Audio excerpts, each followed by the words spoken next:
tendremos el tema Texto único ordenado del Reglamento General de los Registros Públicos, parte 2, a cargo del Dr. Enrique Quincho Arribas Plata, asesor de la Unidad Registral de la Zona Registral número 9, SUNAR.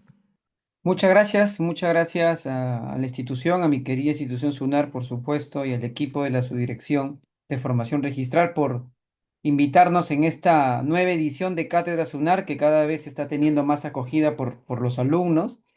Y aprovecho pues la oportunidad para comentar pues, ¿no? Que este curso a mí ya me hubiera gustado poder llevarlo cuando inicié por allá en el 2009 mi aventura como practicante en el registro público. Puntualmente yo comencé en la zona 9 en la sede Revaliati, y tuve la suerte de comenzar en área registral, en la gerencia de propiedad inmueble en una sección muy con actos especiales relacionados con modificaciones de predios, de fábricas, reglamentos internos, juntas de propietarios, que por supuesto probablemente alguno de ustedes ya habrá conocido de qué acto es o de qué se trata, pero sí importa, tiene mucha importancia este curso de Cátedra Sunar, y me da gusto que cada vez, como repito, exista más interés por parte de la ciudadanía estudiantil de las universidades a nivel nacional de poder participar de esta nueva edición de Cátedra Sunar. ¿Por qué les digo que por favor, primero felicitarlos por manifestar su interés, por postular, por inscribirse, por acceder a este curso de extensión universitaria, porque de verdad les va a servir sobremanera cuando eventualmente quieran ustedes o tengan la oportunidad de poder formar parte de nuestra familia registral, ya sea como practicante o eventualmente como técnico, como profesional, ya como abogado propiamente, ¿no?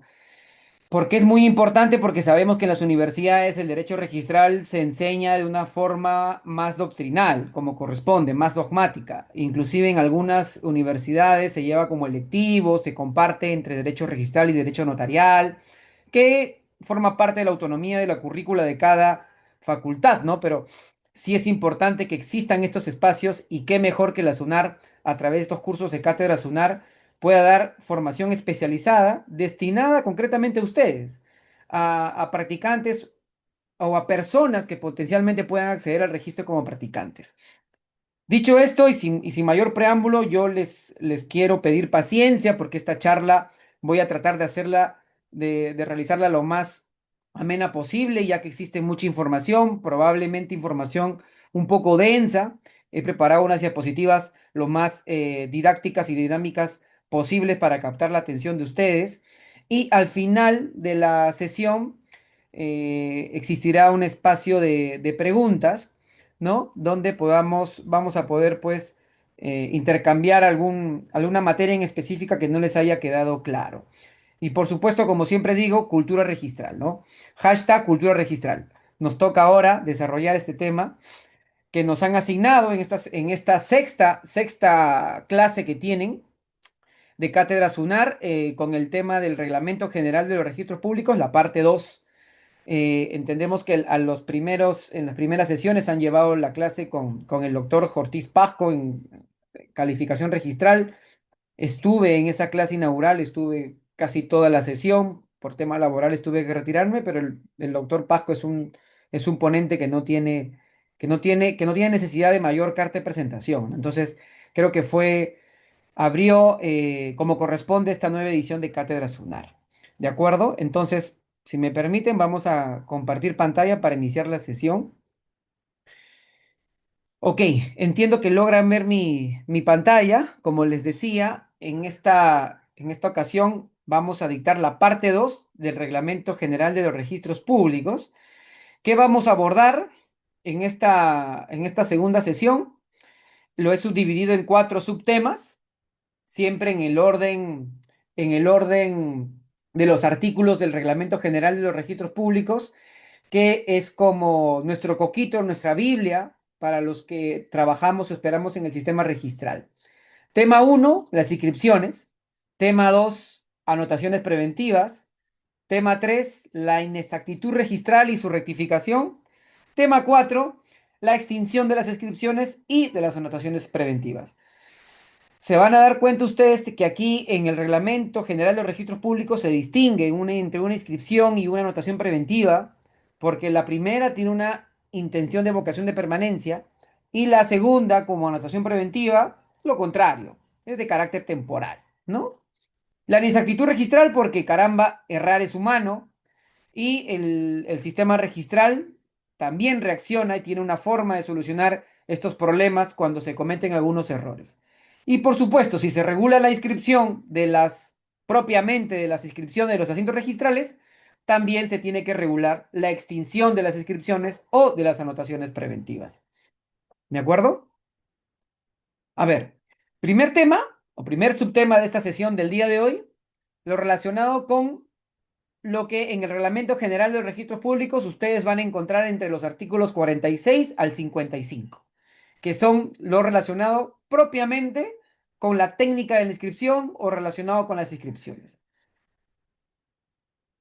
Ok, en el artículo 46, lo que se regula concretamente es que la extensión de un asiento registral no queda al libre albedrío del registrador o del vocal del tribunal registral. No queda libre albedrío por una sencilla razón de que no podemos estar publicitando cualquier tipo de situación jurídico real, ¿no? Lo que se publicitan obedecen a actos o negocios jurídicos que tienen una vocación, que son de necesaria publicidad y el artículo 2019 del Código Civil lo reconoce pues como actos inscribibles, ¿no? Pero concretamente en el asiento registral debe existir una relación de causalidad y en este asiento registral se debe mencionar qué tipo de acto jurídico se está publicitando, si es una compraventa, una donación, un anticipo, ¿no? Y de dónde nace este tipo de acto jurídico, ¿no? No nace de la nada, nace por supuesto del documento formal en donde está contenido o donde está materializado la intención de las partes de celebrar una transferencia de compraventa, una transferencia a título gratuito, como puede ser una donación y un anticipo de legítima. Y esto, por supuesto, en el acto causal es concretamente una escritura pública, en el caso que exista transferencia voluntaria de las partes, ¿no? Y esto luego de una calificación rigurosa del registrador y en las primeras clases ustedes han desarrollado con mucho detalle los principios registrales, que son principios que regulan y armonizan todo el sistema registral y todo funciona sobre la base de ello. Y poco a poco vamos a desarrollarlos y van a ver cómo encuentra su practicidad. Entonces, este acto jurídico que accede al registro, una vez que accede al registro por parte de una calificación positiva, se convierte en un título archivado. Título archivado son aquellos documentos que ingresan al registro a través de un título, pero que se convierten en archivado luego de que el registrador realice una calificación rigurosa y en el caso que se hayan dado observaciones, entendido que se han subsanado, se ha pagado el mayor derecho, ingresan a la publicidad registral a través de un asiento registral. Y todos los documentos que han formado parte o justifican la extensión del asiento registral terminan en nuestros archivos registrales y ese título que ingresó así o se denominó como título, concretamente ya cambia su nomenclatura a título archivado. Entonces, cuando ustedes, terminando este curso de Cátedra Sunar, ingresando o no a formar parte de nuestra familia registral, ya deben acostumbrarse y comenzar a utilizar las palabras técnicas del argot registral propiamente, porque eso también los va a diferenciar frente a los demás colegas. Y cada vez hay muchos abogados, así como hay muchos profesionales, y nos corresponde a cada uno distinguirnos en, en el conocimiento específico si así lo decidimos. Entonces, cuando hablamos del tema registral de un título que accedió al registro, técnicamente se debe ser denominado título archivado. Y en este título archivado se reposa todo lo que se publicita en un asiento registral, porque entiendo que han escuchado en las clases previas que el asiento registral, según la técnica que ha optado nuestro sistema registral, no es un sistema de transcripción, ¿de acuerdo? Es un sistema donde se resume el contenido y se publicita lo esencial del acto jurídico, ¿de acuerdo?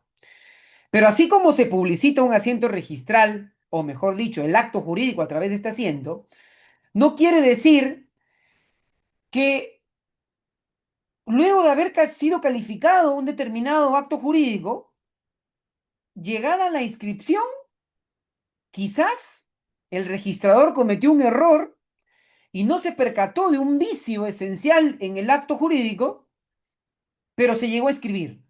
Sin embargo, en la realidad, cuando se califica eventualmente luego o en la vía judicial, se ha advertido que hay un requisito de validez esencial que no se ha cumplido en el acto jurídico. Eso no quiere decir que como el acto jurídico nulo o con el vicio que acarreaba esa situación, no quiere decir que por el hecho de que acceda al registro ya pues es convalidante. Nuestro sistema registral también establece esa situación, hace esa atingencia. La inscripción no convalida la inscripción de actos nulos o anulables. ¿De acuerdo? Porque nuestro sistema registral también es declarativo.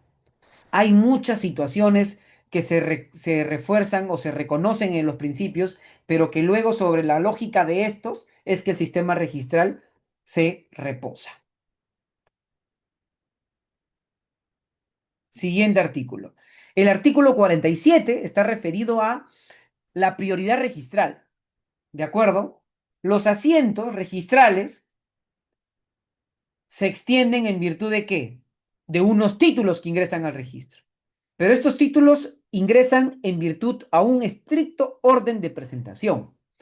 No está al libre albedrío del funcionario de mesa de partes o de la oficina de diario de decir, este título ingresó primero, este título es de un compañero, este título es del amigo de Cátedra Sunar y bueno, le voy a poner la numeración en preferente respecto a los demás. No, la numeración es según el orden de llegada y es de forma automatizada, día, hora, mes, año e inclusive el tiempo, porque a veces pueden ser presentados en el mismo día, pero en diferente horario.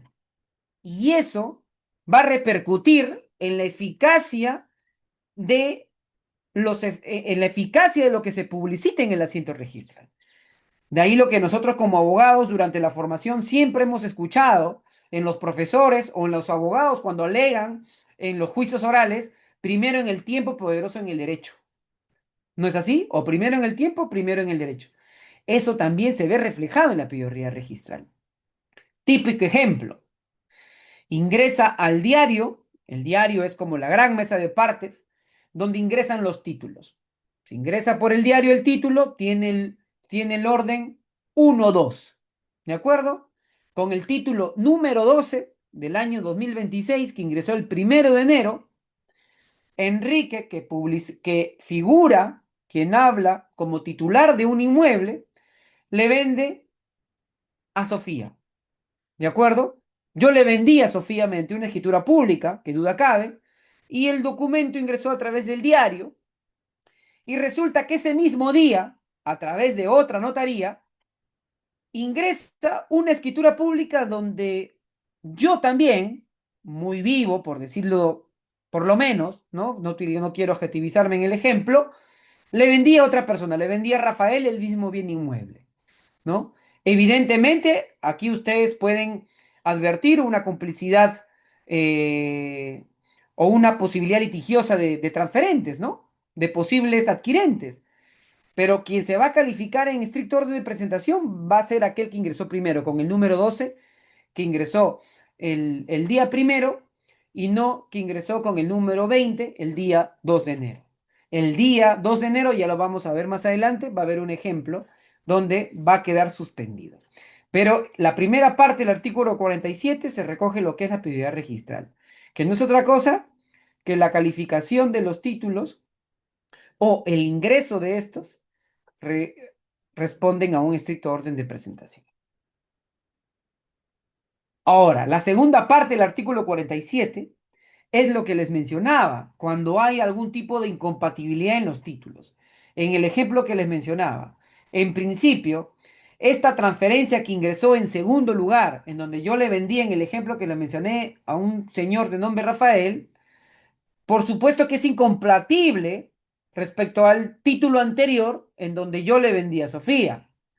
El registrador del título A, que está calificando la transferencia mía efectuada a favor de Sofía, va en principio a ser calificada en primer lugar.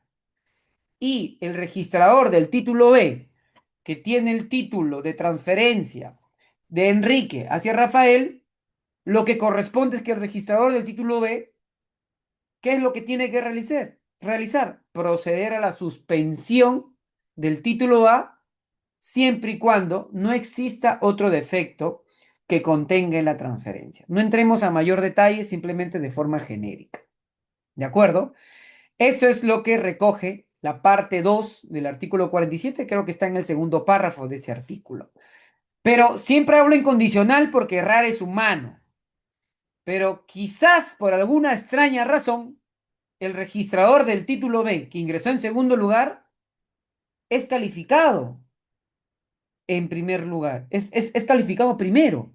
Bueno, esa situación no es correcto, no es correcto. Y el título que ingresa, que ha sido ingresado en segundo lugar, corresponde que sea calificado de forma positiva, por supuesto, y aquel del título, del primer título, tendrá que comunicar y dejar constancia de eso en el asiento, comunica al superior jerárquico y comunica al titular del derecho perjudicado para que puedan hacer valer lo que corresponda. Y aquí mucho entra en juego la oportunidad en que ingresó el título al registro. No importa a veces si no se guíen, mejor dicho, ustedes cuando califiquen una partida registral del orden de ubicación de los asientos. Eso es referencial. Ustedes tienen que enfocarse en la fecha de presentación de los títulos, porque vamos a ver más adelante que la eficacia de un asiento registral se retrotrae a la fecha de presentación del título. ¿De acuerdo? ¿Qué es lo que se regula en el artículo 48? En el artículo 48 sufrió una modificación, pero básicamente la modificación está relacionada un poco a cada vez eh, comprometernos más con la transformación digital en la SUNAR. La SUNAR desde el año 2097 ya tenemos partidas electrónicas o asientos electrónicos. ¿No es así? Pero con ocasión de la pandemia del COVID, muchos procesos internos nuestros han entrado también en el camino de la conectividad o lo digital, a través de una digitalización de los documentos en trámite. Sin, sin entrar en mucho detalle a esa situación, sí les quiero mencionar, por ejemplo, que también debe entenderse por partida electrónica los tomos, porque, a ver, el registro nace de inicio del siglo XIX, 1889-88 nació el primer registro, que es el registro de propiedad inmueble. En esa época que vamos a hablar de asientos electrónicos, todo se extendía en tomos. La técnica registral era escribir en tomos. Pero desde, como repito, luego una migración en los 70, 80, que pasamos a ficha, y luego pasamos a lo que son asientos electrónicos por los años 97, 98, ¿no? Y claro, las partidas electrónicas ya tienen un código de identificación que es el número de partida, que es como el DNI que tenemos nosotros las personas. Acá creo que he extraído un ejemplo. Esto, por ejemplo, es un tomo. El tomo es así. Así ve, por aquí es la foja 89 del tomo 12. Acá está el asiento 1, por supuesto está escrito a mano, pero cuando este tomo ha entrado se ha convertido en una partida electrónica, se le asigna esta partida que ustedes podrán ver arriba. Esto es, esta partida no nació como partida, sino tiene un antecedente en tomo y foja. Tomo generalmente está en la izquierda y foja generalmente está a un extremo derecho. Ustedes dirán, probablemente algunos podrán leer, pero a veces esa era una de las cosas que nosotros como practicantes o como novatos en el sistema registral teníamos que cada vez entrenar nuestra vista para poder identificar esta lectura, ¿no? Acá al menos dice terreno situado en esta ciudad, correspondiendo por el lote número tal de la manzana B de la urbanización Los Cipreses, por ejemplo, dice, ¿no? La sociedad conyugal constituida por don, bla, bla, bla, bla, bla, bla. Todo esto forma parte de de la precalificación registral que la hace el asistente, el practicante. Esto es lo que es un tomo. Y esto concretamente, la siguiente imagen que ven a continuación, es una partida electrónica. Esta partida sí nació como partida electrónica. Tiene una estructura la partida electrónica que vamos a regresar un poquito más adelante, pero quiero que se queden por el momento con la estructura de lo que hoy es una partida electrónica. Podrán ustedes ver otro formato. Lamento no haber conseguido para la charla de hoy otra estructura porque nosotros tenemos en el año 2003, 2004, se produjo la unificación del registro predial urbano que nació en los 90, vinculado a organizaciones populares o asentamientos humanos. Entonces, nacieron como un registro independiente, pero en el año 2000 hubo una unificación. Entonces, la unificación de estos dos grandes registros de propiedad, uno de propiedad inmueble y el otro el registro predial urbano, RPU, muy conocido, no obstante, se han unificado, pero tienen una estructura distinta.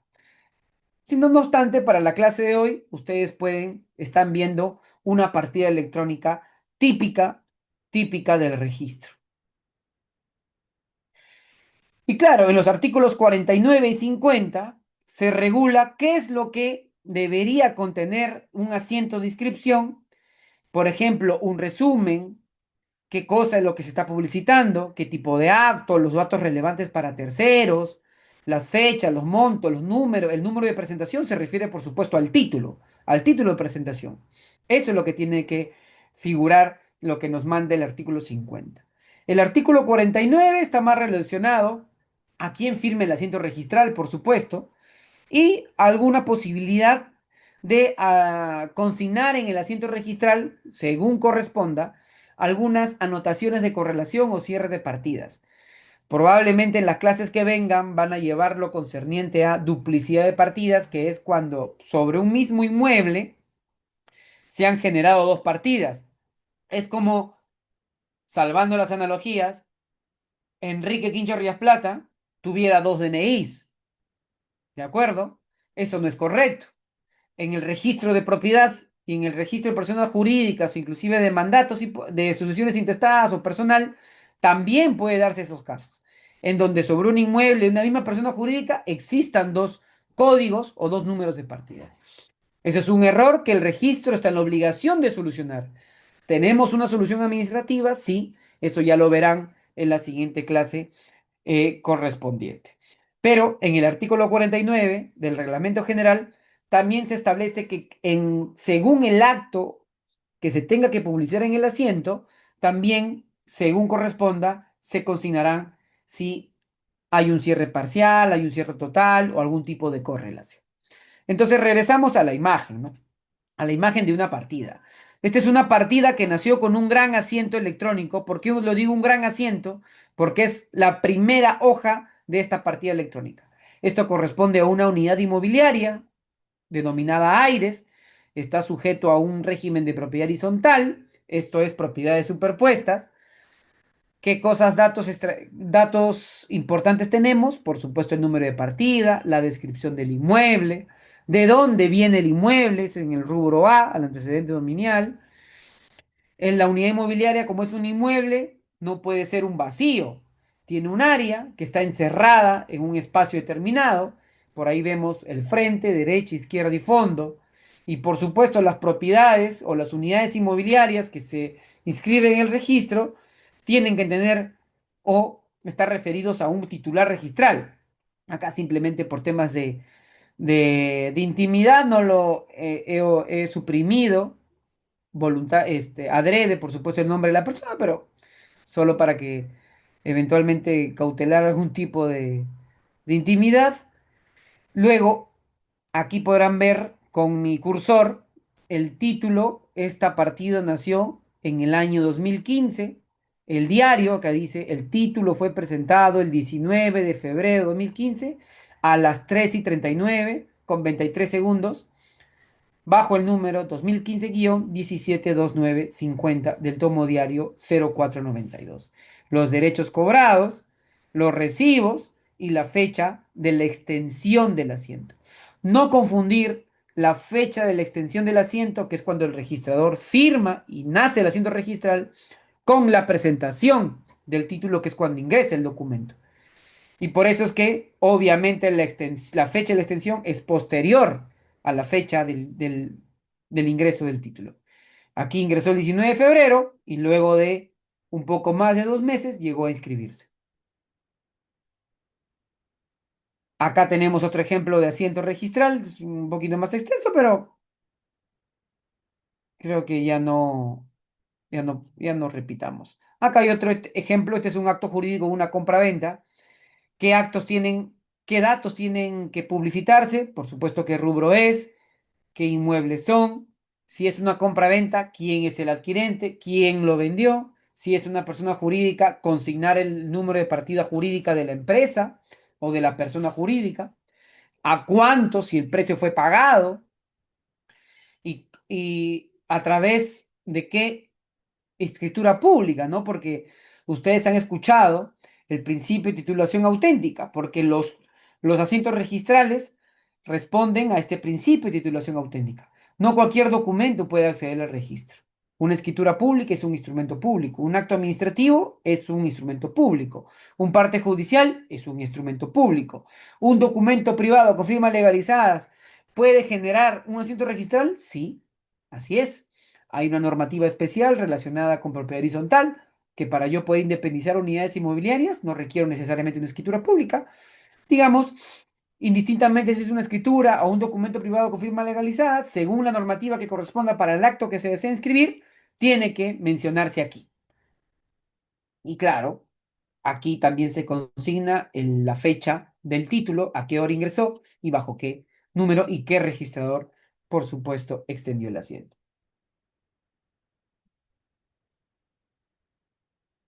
En el artículo 51 tenemos que las inscripciones, por supuesto, también obedecen a mandatos externos, o sea, a mandatos que no responden en sí de los titulares registrales en principio.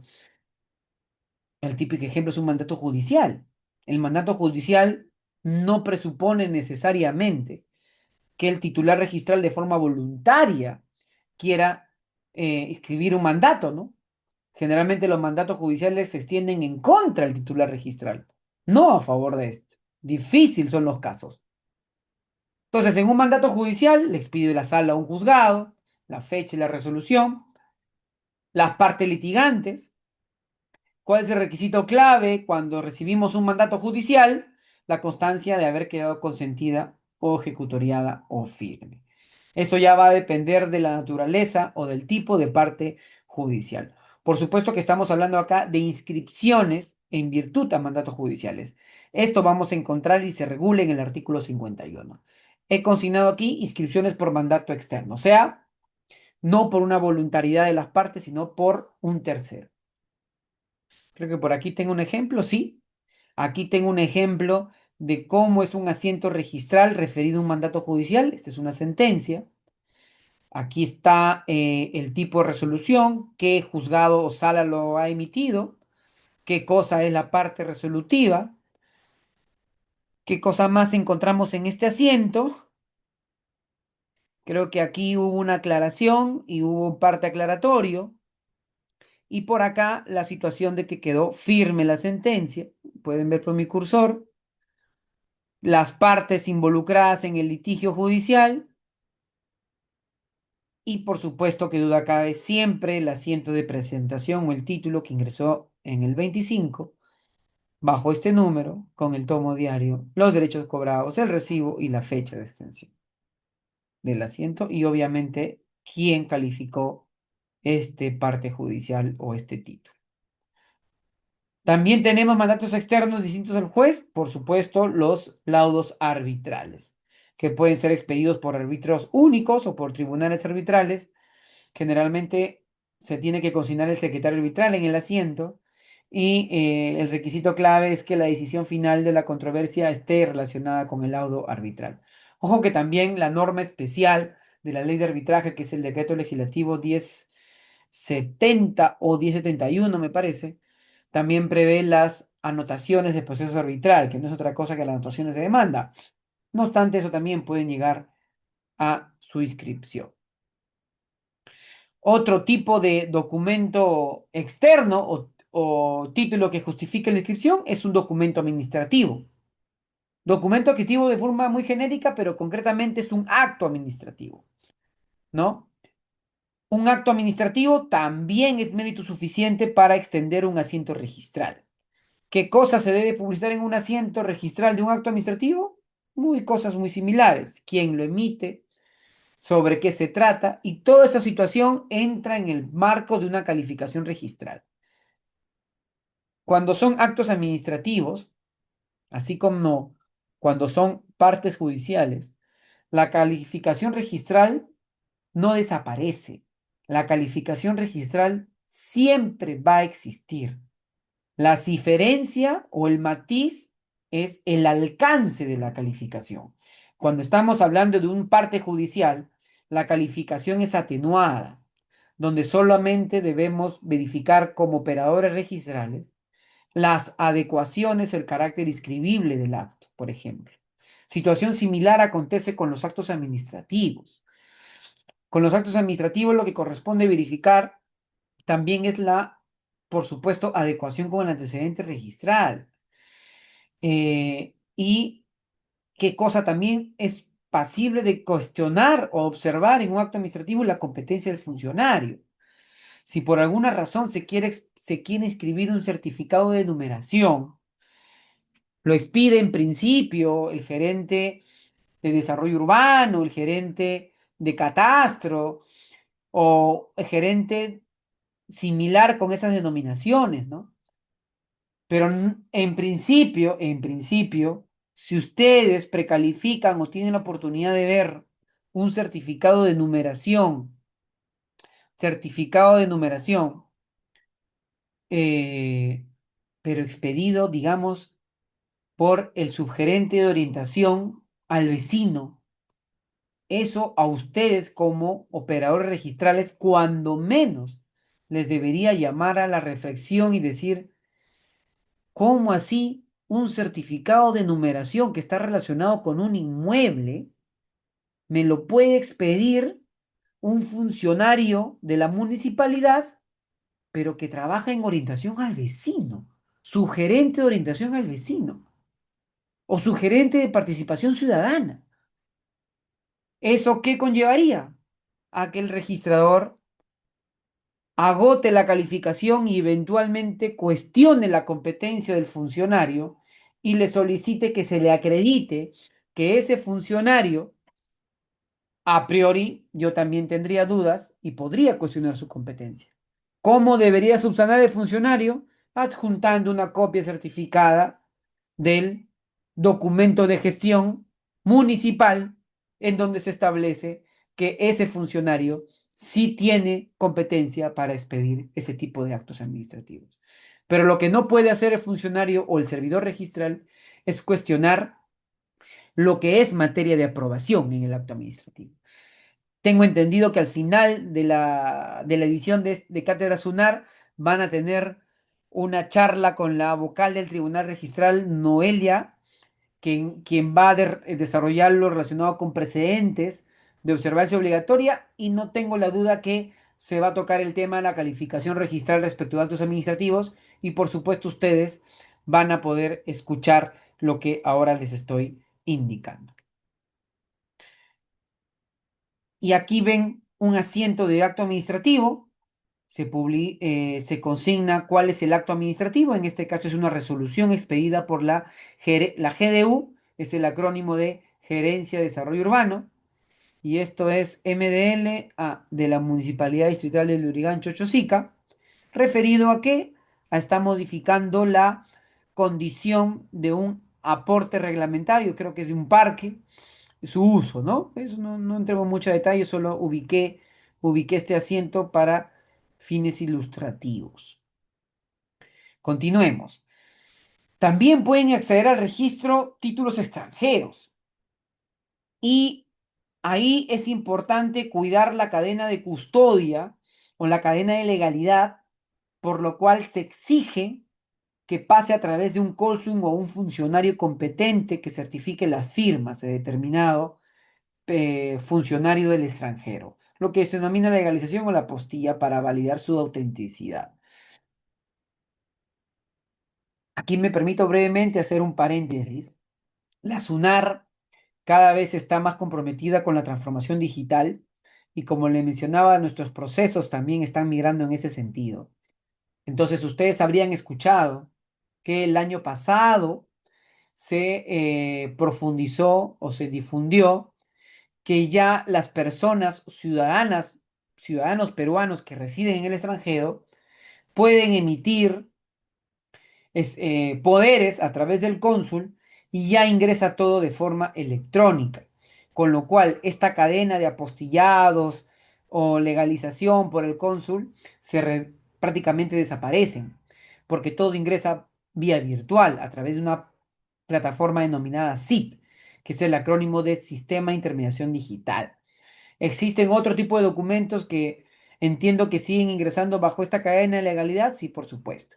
Pero sí es importante que ahora, si tienen alguna persona que está en el extranjero y desea darle un poder a alguno de ustedes, por ejemplo, para una gestión aquí, ya no es necesario que sigan toda esta cadena, solo si vayan a un consulado peruano en el país donde se ubiquen y pueden gestionar si es que ese consulado está afiliado a este sistema virtual para poder presentar escrituras públicas consulares, ¿no? De otorgamiento de poder generalmente, ¿no?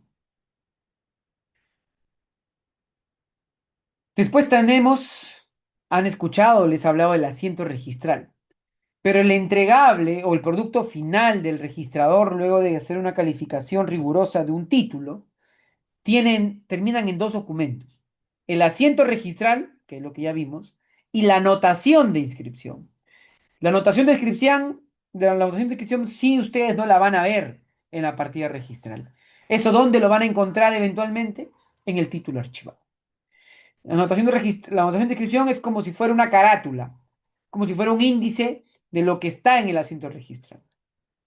¿Qué es lo que dice concretamente el artículo 54? Es la constancia que se extiende tras la inscripción, dice. Contiene número de asiento, fecha, derechos pagados y firma. Por supuesto, siempre el cliché de la modernización, como les mencionaba. Tanto la anotación como el asiento registral pueden ustedes descargarlo a través de nuestras plataformas virtuales de forma gratuita, ¿no? Si tienen el número de título y año y saben que ha accedido al registro, pueden ustedes eventualmente descargar el asiento y anotación registral. Acá está el ejemplo de una anotación de inscripción un poco antigua, de hace un poco más de 10 años, ¿no? 12 años. Inclusive el logo, pues tiene un logo antiguo referido al quipu, pero es más o menos lo que manda el artículo, pues 54, ¿no? El número de asiento, la partida, qué acto, qué más nos dice el 54, la fecha, derechos pagados, ni la firma del registrador.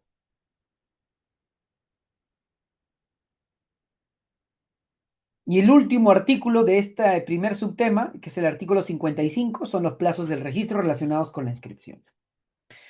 Desde que el título ingresa al registro, concretamente es un título, pero también asientos de presentación. Si es que la calificación es positiva y eventualmente el título no tiene ningún defecto y tampoco existe la posibilidad, porque no es necesario, porque desde que ingresó el título también se pagaron los derechos totales de la calificación, en el plazo de 7 días hábiles debería inscribirse el título. Debería inscribirse. Si es que no existieran defectos y que no hay derechos pagados, no existen derechos pendientes de pago. Pero si es que por el contrario, el título tuvo una calificación negativa en primer lugar, esto es, observado, o hubo una liquidación, luego de este plazo, los 5 últimos días hábiles tras el reingreso, por ejemplo, luego que se subsanan errores, técnicamente debería inscribirse la inscripción. Le digo debería porque existe excesiva carga laboral en el sistema y generalmente no se cumplen estos plazos. Hacemos el esfuerzo, sí, pero estos plazos son reglados, pero lamentablemente en algunas ocasiones no se cumple, ¿no? Pero eso sí, la calificación o el pronunciamiento del registrador o del tribunal registral en segunda instancia, según corresponda, solo puede darse dentro del plazo de vigencia del asiento de presentación. Tema 2 o subtema 2. Anotaciones preventivas. En contraposición a las inscripciones, dicho sea de paso, o antes, las preventivas, este tipo de anotaciones preventivas, ustedes lo van a encontrar entre los artículos 64 y 70 del Reglamento General de los Registros Públicos. Las anotaciones preventivas son anotaciones temporales, ¿de acuerdo? No son inscripciones definitivas. Y en este capítulo precisamente se regula esto, ¿no? ¿Cuáles asientos que no son definitivos, son preventivos, pero sí sirven para qué? Para resguardar derechos en proceso de consolidación. Eso, digamos, es una redacción, por supuesto, mía, ¿de acuerdo? ¿Qué vamos a ver en estos artículos? De 64 a 70. Hay una definición, cuáles son los actos, el procedimiento, los efectos, la prioridad, cómo se debe tratar las preventivas en los temas judiciales y el plazo. La definición, ¿qué nos dice 64? Son asientos provisionales las preventivas, transitorios, que tienen por finalidad dos cosas. Reservar la prioridad. Típico caso, un bloqueo registral. Y advertir, esta es la segunda finalidad de una anotación preventiva. ¿Qué cosa se va a advertir? La existencia de una eventual causa de modificación del acto derecho inscrito. Y claro, en el caso de un bloqueo registral, yo he vendido el inmueble a un tercero, este tercero, asesorado por algunos de ustedes que ha llevado cátedra SUNAR y con la práctica propia en el sistema registral, estaría ejerciendo la abogacía de forma privada y resulta que le toca asesorar a su cliente en un proceso de venta.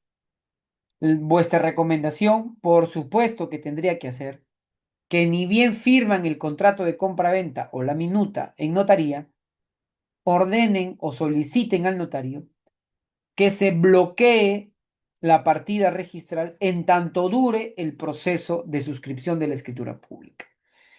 Y de esta manera vas a reservar prioridad y vas a advertir la existencia de una eventual causa de modificación del acto.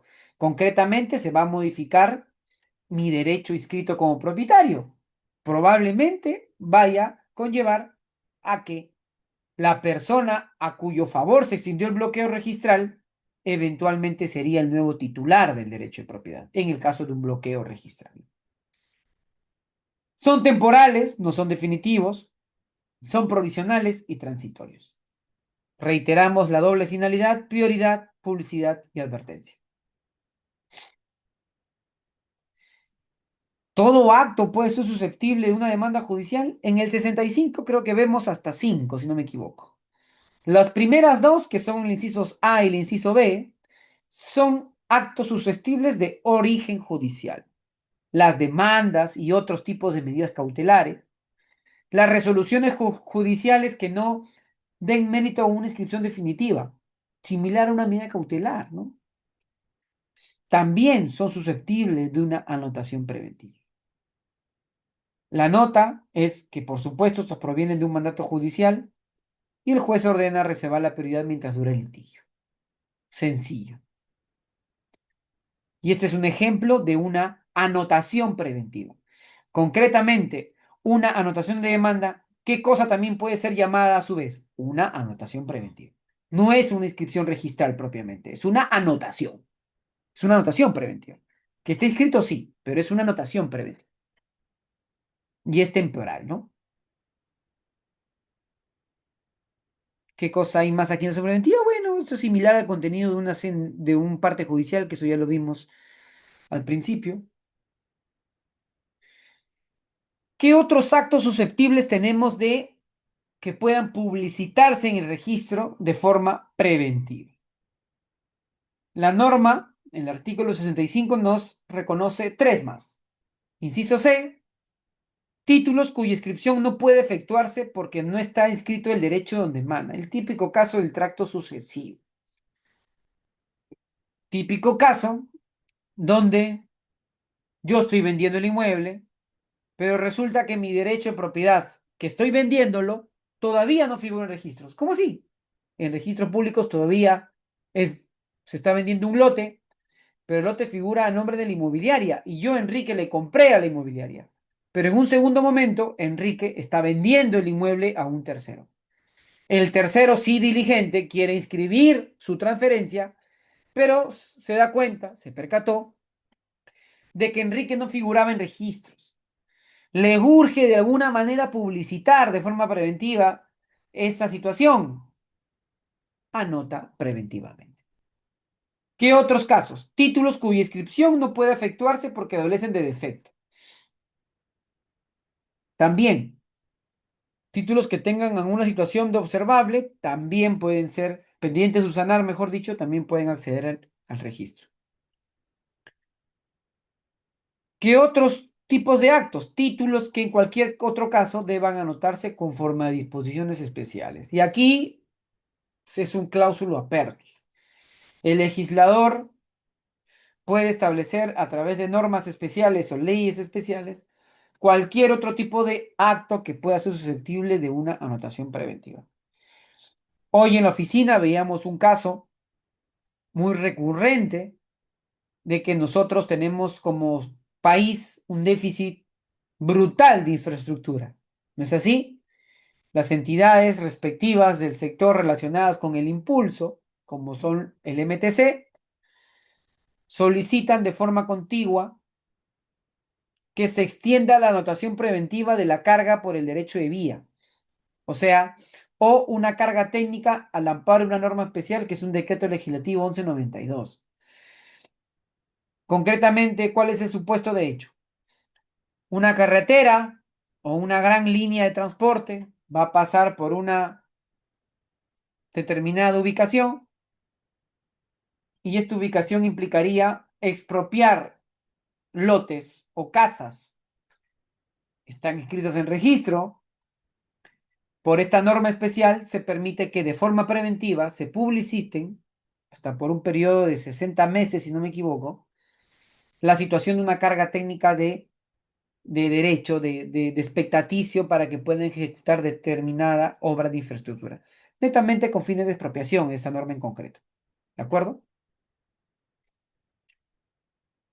En el artículo 66 se desarrolla una cuestión muy particular conforme a de cómo se debe proceder en los casos de los artículos C y D, o sea, cuando falte el acto previo o un defecto subsanable. ¿Y qué nos dice? Que en primer lugar, tanto para los títulos o los actos susceptibles de anotación preventiva regulados en los incisos C y D del 65, tienen que seguir esta lógica. Primero, existir una observación del registrador. Y en segundo lugar, una solicitud del usuario de variar el pedido de una inscripción definitiva por una anotación preventiva. Y en tercer lugar, el registrador, según corresponda, extenderá la anotación preventiva indicando el defecto pendiente y el plazo de caducidad. ¿De acuerdo? ¿Qué otro requisito establece el literal C? El literal C, si no me parece, es claro, es la inscripción, la existencia de tracto de que el derecho de donde emana supuestamente que se quiere escribir no está inscrito. Es en el ejemplo que le mencionaba de la compra-venta, ¿no? Yo todavía como Enrique no figuro como propietario, pero ya le vendí a un tercero y ese tercero quiere escribir su propiedad. En esta situación hay dos supuestos. Si hay documento notarial o no hay documento notarial. Si es que lo hay, se tiene que adjuntar para que se pueda anotar de forma preventiva una copia legalizada del contrato o una declaración con firma legalizada respecto de la transferencia mía que yo tuve respecto del anterior propietario. Si no hay documentos fehacientes, el registro igual notifica al titular de registrar actual, o sea, la inmobiliaria, y si éste no se opone, o por supuesto, continúa el tema. En el artículo 66, concretamente para los supuestos distintos a una medida judicial, que pueden ser anotados preventivamente u otras preventivas en el marco de normas especiales, por regla general, las anotaciones preventivas del 65, las que están en los artículos C y D, solo pueden tener una vigencia de 1 año, contados a partir de la fecha de la asiento de presentación. Y claro, si no, imagínense, ¿no? Imagínense. O sea, va a estar bloqueada, por así decirlo, un inmueble por una anotación preventiva, por un defecto subsanable, más de 1 año. Imposible, ¿no? Vencido el plazo, la anotación caduca de pleno derecho. Si no se subsana, el defecto en ese año se pierde la prioridad. Y claro, ¿pueden volver a solicitar la anotación preventiva? Sí, puedes pedirlo cuantas veces deseas, pero implica nuevamente seguir el mismo procedimiento. ¿Qué otras reglas especiales? Bueno, ya le mencionaba, incidimos lo del artículo C, literal C. Se debe probar que el derecho no escrito sí existe a través de una minuta o declaración jurada. La minuta confirma legalizadas. Cuando, por supuesto, no procede a la anotación, si lo tachan de forma sustantiva, ¿no? Si lo tachan de forma sustantiva o si se emite una tacha a un título, técnicamente es un defecto que no puede ser subsanado. Ergo, no cumple el presupuesto para una anotación preventiva. Y claro, tampoco procede una anotación si el título no preexiste a la fecha del asiento.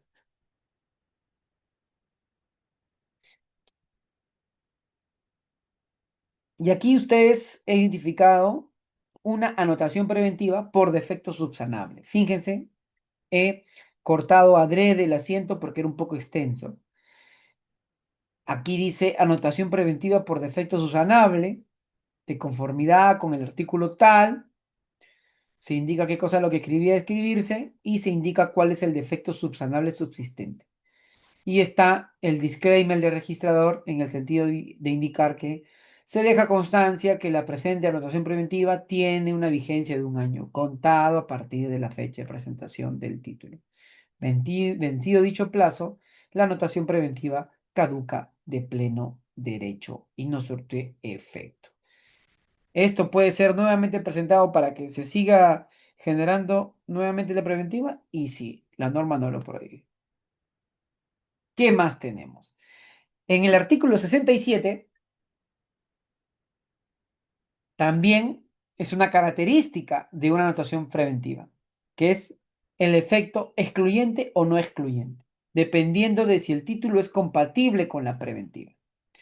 Si el título ingresado, por supuesto, luego de que ya se publicita una anotación preventiva, es compatible, la existencia de la anotación preventiva no debería ser obstáculo para que continúe su calificación. Imaginemos, a ver, en voz alta, hay una anotación preventiva de bloqueo registral. Se quiere escribir un certificado de numeración. A priori, no es un título incompatible, porque no estás cambiando o variando la titularidad del inmueble. El inmueble sigue siendo el mismo, solo que cambió de denominación o de puerta de ingreso, pero el titular no ha habido cambio. Entonces, en mi opinión, ese es un ejemplo de que el título sí es compatible. Pero si por el contrario, el título que ingresa luego de que ya se publicita en la partida registral una anotación preventiva, si el título es incompatible, lamentablemente no. No, obviamente, correspondería a una inscripción. Típico caso de una medida cautelar de no innovar. Sabemos que hay medidas cautelares judiciales que según el tipo tienen mayor rigidez para terceros y para el titular registral. Las medidas cautelares de no innovar, en mi opinión, son las más poderosas, porque generalmente están relacionadas con impedir que se inscriba o se anote cualquier acto o que no cambie la situación de la partida registral.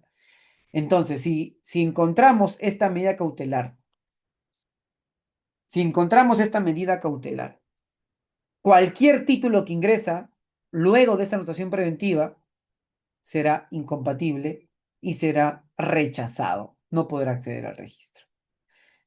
Entonces, una anotación preventiva no cierra la partida. Se pueden seguir escribiendo actos siempre que no sean incompatibles.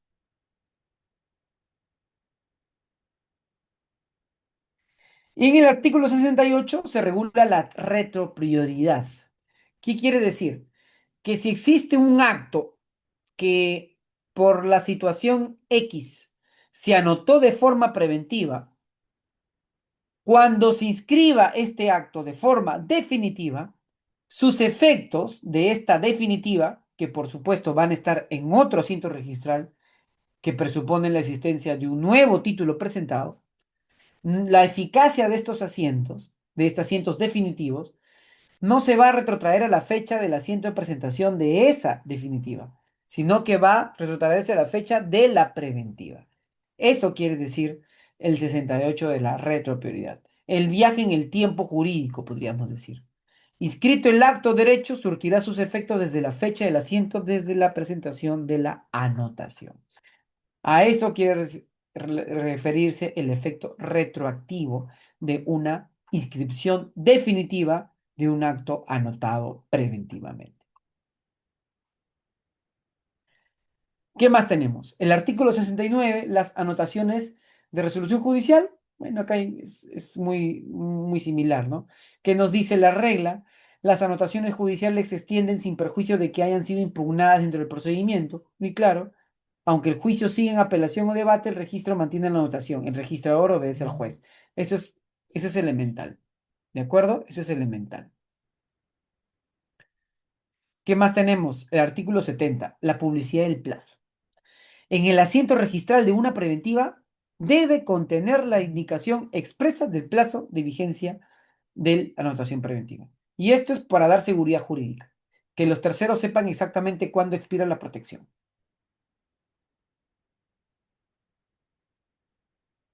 De ahí que esta situación está en la parte concreta del artículo 70. Los asientos de anotación preventiva deben contener, de ser el caso, la indicación del plazo.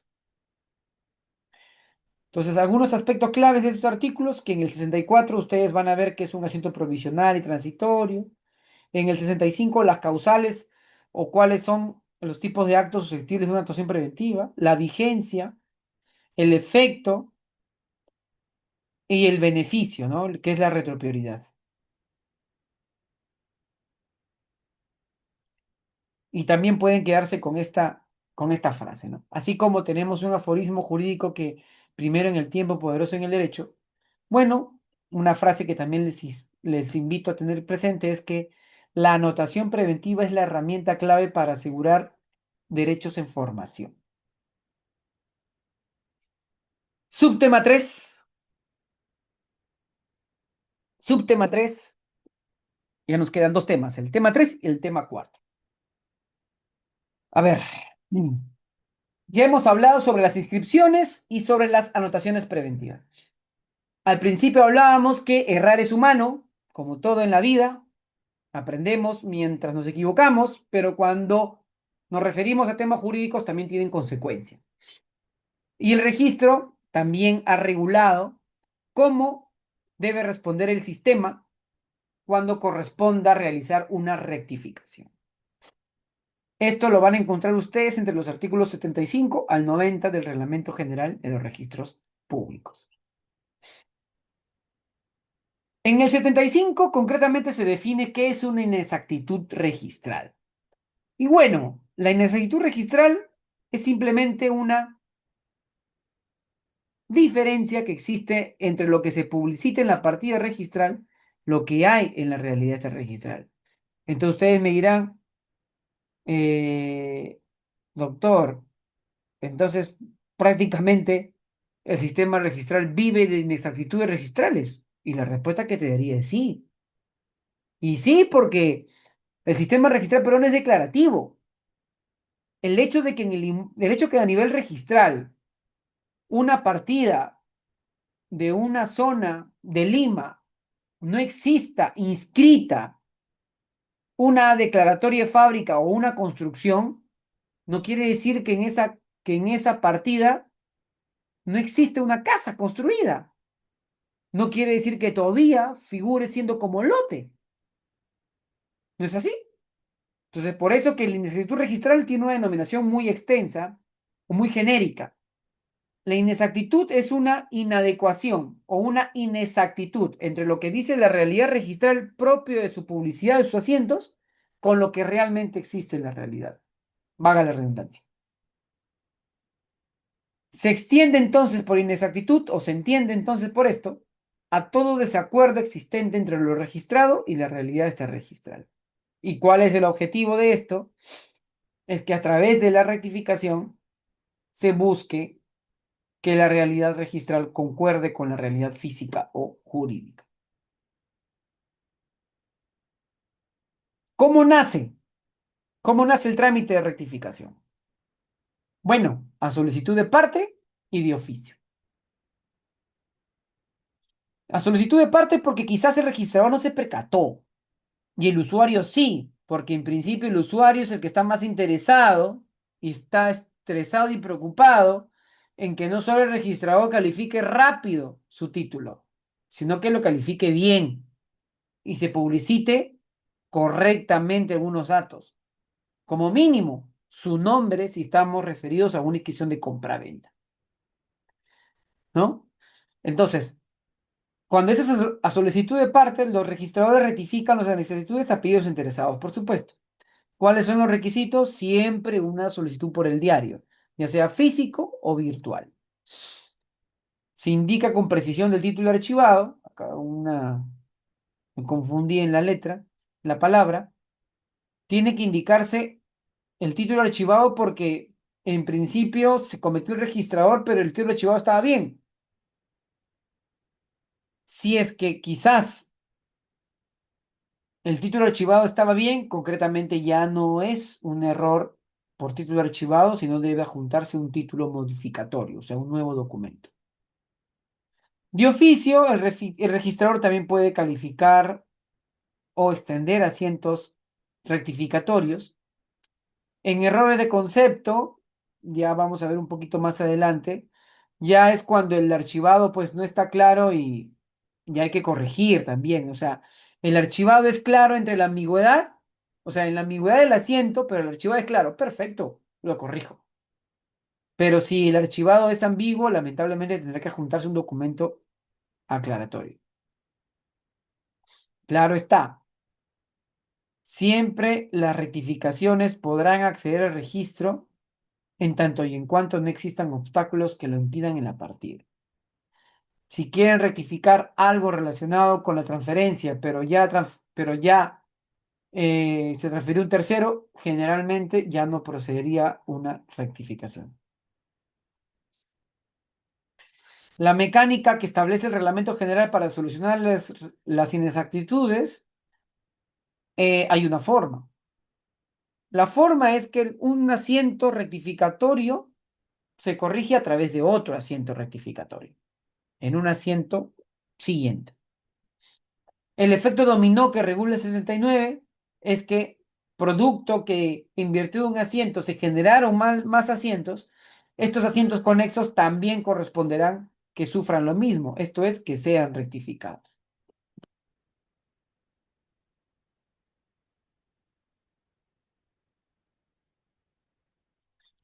La clasificación del error lo podrán encontrar ustedes en el artículo 80. Nuestro reglamento general distingue dos tipos de errores: los errores materiales y los errores de concepto. Los materiales son objetivos y verificables. Típico caso, errores de forma, escritura, ubicación. Se equivocaron en el nombre, pusieron Enrique Quincho con Q y no con Q y la U. Pusieron a Rivas Plata y no a Rivas Plata. No obstante, también existan personas que se apellidan Rivas Plata, pero en el caso concreto, para el ejemplo, es otro apellido. Ese es un error material. Un error de concepto sí tiene una característica distinta, ¿no? Generalmente un error de concepto implica un tema más de reflexión porque obedece a una situación de interpretación y es complejo. Concretamente, un error de concepto implica totalmente cambiar la situación de un asiento registral. Y los errores de concepto procederán en tanto y en cuanto, si es sobre la base del archivado, esté clara y ergo no exista ambigüedad. Pero si sí lo hay, tendrás que adjuntar un documento. Y bueno, ¿qué es un error material? A los ejemplos que establece el reglamento, escritura diferente, el área dice 100 metros, pero debe decir 1000 metros. La ubicación errónea porque extendieron el asiento en una partida que no correspondía o en un rubro que no tampoco era. Habrán visto que los rubros, ¿no? En las primeras clases del reglamento general. Y es que, por ejemplo, hay el rubro C en las partidas registrales, donde en el rubro C solo está referido a cuestiones de titularidad. O sea, yo no puedo escribir un asiento de compra-venta sobre un asiento distinto al C. Creo que, no sé si por acá tengo un ejemplo. A ver, vamos a ver para que quede claro el caso del rubro. Poco de paciencia. Ah, bueno, acá. A ver, acá dice rubro concretamente. Pero ¿qué pasa si esta anotación de demanda aquí está extendida bien en el rubro D, de gravámenes y cargas?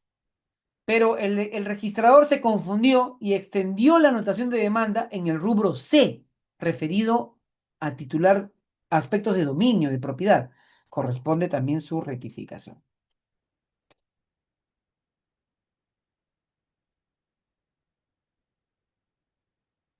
La omisión de datos, la numeración defectuosa. Y el reglamento general dice en el artículo 81 que todo lo que no esté en esta lista se debe considerar como un error de concepto. Y claro, no todo error de concepto implica necesariamente la presentación de un nuevo título. Ya hemos dicho que pueden existir errores de concepto que inclusive de una lectura, de una nueva lectura del archivado, sí, pues solamente tenía un sentido distinto, ¿no? Y la calificación y la extensión del asiento tenía otra sentido al momento de extenderlo. ¿Qué nos dice el 82? Bueno, prácticamente nos dice cómo debe inscribirse una rectificación por error material, la detección, título archivado, se debe confrontar, o sea, si en el asiento dice Enrique con o Quincho con Q, teóricamente el título archivado también debe decir Quincho con Q, perdón, Quincho con K, o si ha habido el error. Pero si de repente, guste o no, han puesto Quincho con K en el archivado y el registrador extendió el asiento Quincho con K, obviamente eso no se debe, no debe ser leído de esa manera, pero así se extendió, ya eso no es un error material, implicaría que se presente un nuevo título. Y la rectificación se escribe en un nuevo asiento. Acá hay un ejemplo de rectificación de error material. Rubro B, descripción del inmueble, rectificación de error material, dice la sumilla. ¿Qué se rectifica aquí? Hubo un error al momento de consignar un porcentaje de participación. Esta es una unidad inmobiliaria sujeta a un reglamento de propiedad horizontal. Y aquí, ¿qué cosa tiene que identificarse? El título archivado, en virtud del cual se va a extender la rectificación.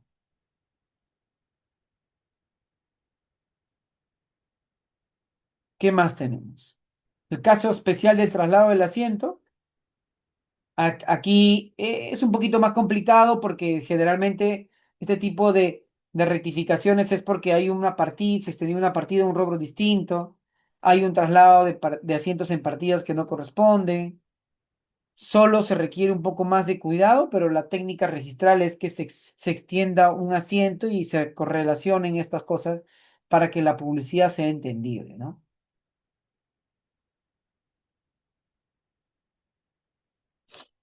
El error de concepto sí tiene su particularidad, ¿no?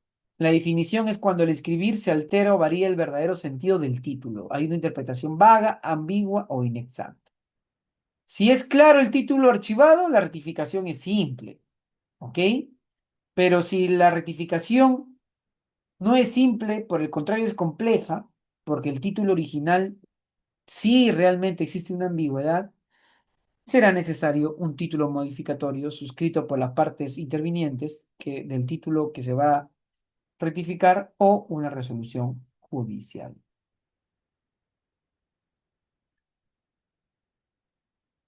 También puede extenderse una rectificación por documentación fehaciente, ¿no? De repente yo mismo, mi número de DNI está en el archivado bien, pero ¿quién manda en documentos de identidad? No lo manda el registro. La autoridad competente es el RENIEC. Entonces, si yo adjunto un certificado de RENIEC, podría extender una rectificación de mi DNI. Acá creo que tengo un ejemplo, sí, sí, encontré un ejemplo. Una rectificación de nombre, estaban corrigiéndolo, este nombre Berta Freire Laos de Giovanni, dice acá, y que cuál fue el título o acto causal, el certificado de inscripción expedido por el RENIEC y la partida de nacimiento. Acá no es un error material, es una rectificación por documentación fehaciente. También tiene sus consecuencias en cuanto a los efectos. Si la rectificación se extiende a pedido de parte, la rectificación tiene sus efectos jurídicos desde la fecha de presentación del título por el cual ingresó el pedido de rectificación. Si por el contrario la rectificación es de oficio, por supuesto que su rectificación o sus efectos serán desde la fecha que se extiende el asiento. Y esto tiene una cuestión de lógica, porque como es una rectificación de oficio, concretamente, es difícil de que alguien se entere y que se haya generado una prioridad porque no hay un título por el diario nuevo. ¿Ok? El 87 regula una cuestión particular. Cuando hay rectificaciones, hay un detalle de protección a terceros. ¿Y qué nos dice el 87? Que la rectificación del registro no perjudica los derechos adquiridos por terceros de buena fe. Condición, derechos adquiridos durante la vigencia del asiento inexacto. Esto es muy casuístico. Si lamentablemente hubo un asiento erróneo y durante la extensión de ese asiento erróneo se extendieron otros asientos modificando derechos de esa partida, si se desea rectificar, eventualmente podrá realizarse, pero esas rectificaciones no van a perjudicar los derechos ya inscritos de tercero. ¿Cómo funcionan los costos y los derechos, no? O sea, si el registrador se equivoca, ¿yo voy a tener que pagar nuevamente por la extensión del asiento? Obviamente que no. Si es un error imputable al usuario, por supuesto que tiene que pagarse nuevamente el acto que corresponde, el derecho que corresponde. Si el error es imputable al registro, no se paga nada.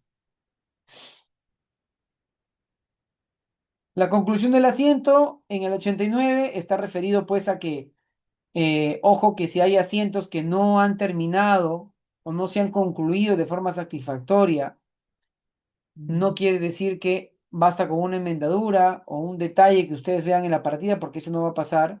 Lo que corresponde es que entre una calificación para ver si puede acceder al registro. Pero hay casos. Falta conclusión del asiento, dice.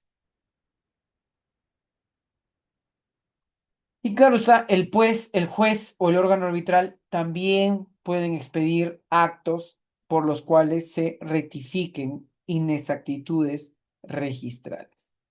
Puede ser declarando la invalidez de un asiento registral y el registrador no puede declarar la invalidez de oficio ni apellido de parte.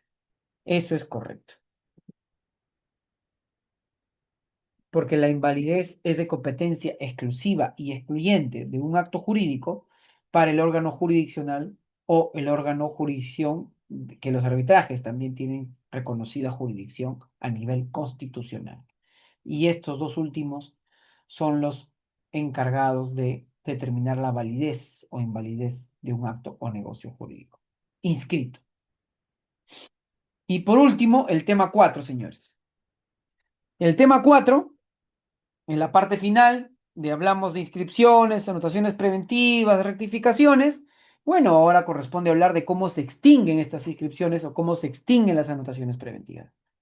Y eso lo van a encontrar entre los artículos 91 al 107, ¿de acuerdo? Del Reglamento General de los Registros Públicos.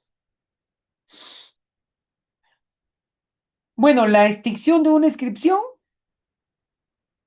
se produce respecto de terceros desde que se cancela el asiento. No porque yo digo, oye, por si acaso ese asiento ya está cancelado, ¿ah? Pero en la partida registral no consta esa situación. Obviamente no podemos hablar de que para terceros se ha extinguido determinado derecho que se publicite en un asiento registral. El asiento de inscripción ha sido formalmente cancelado. Cuando ha sido formalmente cancelado, obviamente ya no debería ser susceptible de ser publicitado o publicidad formal y obviamente tampoco tiene efectos legales frente a terceros. ¿Ok? Ojo que la cancelación, o mejor dicho, la cancelación, esto no quiere decir que yo no pueda modificar la situación registral que obra en un asiento registral. Porque la cancelación o cancelación podríamos hablar que también se puede producir cuando existe una modificación a ese derecho publicitado, ¿no? De repente yo estoy vendiendo, yo estoy modificando la situación jurídico real del inmueble. Enrique ya deja de ser propietario y el propietario es otra persona. Yo estoy modificando la situación jurídico real. No hay una cancelación, ¿no? O podría decirse, podría entender uno, bueno, ¿se está cancelando? No, no, no es así. ¿Cómo se extinguen las anotaciones preventivas? Bueno, porque se cancelan. Porque se cancelan, porque el juez pidió el levantamiento de la medida judicial temporal, se cancela. O por caducidad, ¿por qué? Porque la propia norma que justificaba la preventiva preveía un plazo de caducidad de pleno derecho. O porque se convierten en deformas e inscripciones, ¿no? Eso también son unas causales de extinción. Se dice, se extinguen no solo por ser canceladas, sino por el paso del tiempo, caducidad, o cuando se conviertan en definitiva, por supuesto.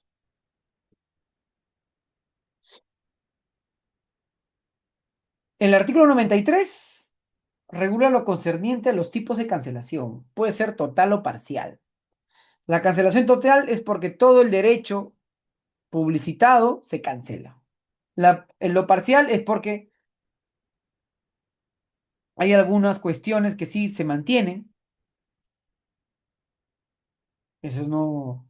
Esto lo podrán ver o se podrá entender cuando, cuando hay a veces pedidos de cancelación administrativa, porque el registro también, a través de una propuesta legislativa en el Congreso, se promulgó la ley 30.313, por el cual se permitía las cancelaciones administrativas de los asientos registrales. Porque como ustedes ya habrán imaginado, la cancelación de un asiento registral, en principio, también requiere de un pronunciamiento judicial que determine la invalidez del asiento para que se cancele. Pero hubo situaciones de fraude coyunturales en el 2013, 2012, 2014 que conllevaron a que se aprobara esta ley y ergo, por causas muy puntuales como suplantación, falsificación de documentos, luego de un proceso administrativo que lo lleva la jefatura zonal de cada zona registral, puede conllevar a la cancelación administrativa, con lo cual existe al menos una posibilidad de evitar un largo camino judicial para cancelar un asiento. Esto en el caso de una cancelación administrativa, ¿no? ¿Qué otro supuesto de cancelación total tenemos? Cuando se extingue el bien o el derecho o cuando se extingue la persona jurídica, ¿no? Por ejemplo, habrán escuchado cuando hay gravámenes a favor de determinadas personas jurídicas y las personas jurídicas se extinguen. Se extingue la persona jurídica, carece de sentido seguir publicitando un derecho real de garantía a favor de estos, ¿no? Puede ser. La nulidad del título, porque judicialmente se declaró así. La nulidad de la inscripción. ¿Qué otros supuestos tenemos? Por caducidad. Se cumple el plazo que la norma preveía para que se publicite un determinado inscripción o cancelación o acción preventiva. o por disposiciones especiales, ¿no? Por normas. También hay cancelaciones por determinados aspectos, ¿ah? Una cancelación de oficio dice porque no hay el acto causal o no hay la rogatoria. Por ejemplo, eh,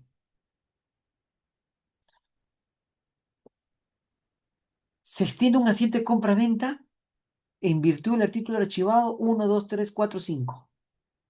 Se ve el título archivado 1, 2, 3, 4, 5 y el título archivado está referido a un embargo. ¿Qué acto causal de compra-venta hay ahí? No hay. Nunca existió. O de repente, eh, son casos que estoy pensando, ¿de acuerdo? Es un, es un título archivado que contenía como actos inscribibles compra-venta, arrendamiento, superficie, más de un acto inscribible. Pero en el formulario registral, la rogatoria o la solicitud solo fue de la compra-venta. Se hace una evaluación exhaustiva y eventualmente se deberá cancelar ese asiento porque no formó parte de la rogatoria porque hubo una reserva expresa. Ese es un caso de cancelación por inexistencia de rogatoria, por ejemplo, que nunca existió el pedido del administrado o el usuario de extender un acto inscribible contenido en el documento. ¿Qué otro tipo de cancelación por inexistencia? Porque no hay título de presentación. O el más fácil, se publicita un caso de un asiento de fábrica, construcción de 2 pisos, más azotea, y se recoge la solicitud de un usuario en donde dice, bueno, he visto que en este asiento se publicita una declaratoria de fábrica de 2 pisos más azotea, pero el asiento registral, el asiento de presentación no existe. ¿Cómo? ¿Y cómo llegó a escribirse? Bueno, vete a saber, se hacen las averiguaciones. Y en algunos casos se ha verificado eso, que no hubo un asiento de presentación, sin perjuicio por supuesto, las responsabilidades que eso implica o de los procedimientos administrativos sancionadores para el servidor registral que extendió el asiento, ¿no? Por supuesto. O de repente sí existe el título, pero el título nunca llegó a escribirse porque en el título archivado solo hay una esquela de tacha. O sea, concretamente nunca hay inscripción, pero qué raro, ese registrador lo tachó, pero el mismo registrador extendió el asiento. ¿Cómo es eso? O sea, el archivado, que es el que sobre el cual se sustenta y soporta el asiento registral, es un acto que nunca obtuvo una calificación positiva, se tachó, o sea, no llegó al archivo registral como un acto inscribible, pero sin embargo se extendió el asiento. Entonces, podría también entrar en el supuesto del artículo 96. El artículo 97 también protege al tercero, que quiere decir que la cancelación de las inscripciones y anotaciones preventivas no perjudica al tercero amparado. Es la misma lógica de la rectificación, ¿no? Si en tanto y en cuanto yo efectúo determinados derechos o inscripciones a favor de terceros sobre la base de una anotación preventiva o una inscripción, si se cancela luego ese asiento, concretamente al tercero ajeno o que haya celebrado o realizado un acto en el marco antes de que se inscriba la cancelación, no le va a afectar. ¿Qué más tenemos? ¿Cómo se acredita, no? La extinción se acredita mediante la presentación de un título suficiente, por supuesto. O cuando del mismo asiento o título archivado se advierte que la extinción se ha producido de pleno derecho. También hay que revisar, ¿no? Hay que revisar el archivado. De repente en el archivado no estaba el plazo de caducidad, pero sí estaba eso, o sea, en el asiento no estaba el plazo de caducidad, pero sí en el archivado. Entonces se verifica y puede constituir eventualmente que se extinga el asiento, el derecho contenido en el asiento registral. Y concretamente esto es el efecto causal. Si se declara la nulidad de un título, se supone que también cae el asiento registral. Se supone. Por eso es que el 99 dice que la resolución judicial que declara la nulidad de un título es título suficiente para cancelar el asiento. Procedencia de una cancelación parcial, ¿no? Entonces el típico caso a veces cuando hay superposiciones o se reducen las hipotecas o se desmiembran inmuebles, ¿no? Esto puede ser un gran inmueble y se extrajo una porción, bueno, hay una cancelación parcial del derecho, ¿no? Inscrito. Los mandatos judiciales de cancelación, no cabe duda. Cuando se requiera la intervención del titular del derecho y éste no consiente, el interesado puede solicitarlo judicialmente. Por supuesto, por supuesto.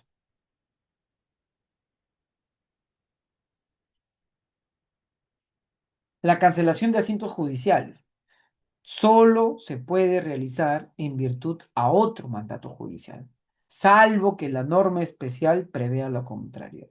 Siempre e inclusive, porque nuestros reglamentos generales o nuestros reglamentos registrales a veces no van muy o no conversan o no se actualizan con ocasión de que se publican determinados documentos normativos u otras normas. Por eso que existen las famosas derogaciones tácitas. Y esto es clases de introducción al derecho. Si existe una ley que deroga una determinada situación jurídica que tenía una regulación en un reglamento registral, técnicamente ese reglamento registral debe entenderse modificado. Entonces, hay que siempre ver la norma especial. La labor del registro es de constante verificación de las normas especiales. El registrador no solamente debe concentrarse en su reglamento registral, sino también en la normativa específica del acto que se desea inscribir. Es muy importante la calificación registral. La extinción de pleno derecho, y bueno, los asientos se extienden extinguidos cuando opere su caducidad, y por supuesto, si en el asiento o la notación preventiva se dice que el plazo de caducidad es de 2 años, no se requiere otro acto para considerar extinguido el derecho. Se entiende de pleno derecho que ya está cancelado. Esta es una regla de derecho y la comprensión también lo es de esa manera.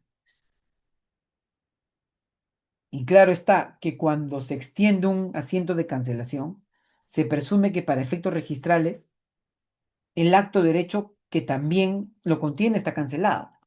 Es una presunción. ¿Por qué presunción? Porque la realidad extrarregistral es distinta. Y si alguien se aprovecha de la realidad registral, bueno, el perjudicado o el interesado puede presentar otro documento para actualizar la información registral. Y el asiento de cancelación, el 105, regula el contenido. ¿Qué asiento se cancela? ¿Cuál es el acto de derecho que por la cancelación queda sin efecto? La causa de la cancelación o el motivo. Y en los casos de la cancelación parcial debe precisarse además, dice el 105, la reducción o modificación realizada.